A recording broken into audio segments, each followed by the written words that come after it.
In front of me is Oppo F5, and today I would like to show you how you can clone apps.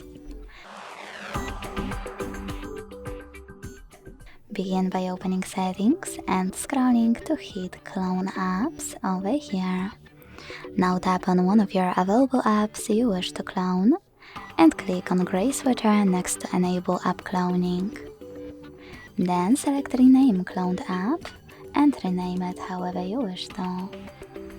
I will go with Facebook too. Then hit save and go back. So now, when I check my apps, I can see that Facebook was successfully cloned.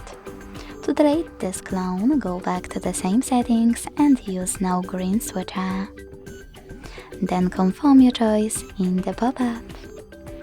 Thanks so much for watching. If you enjoyed this video, leave a like, comment and subscribe. Bye!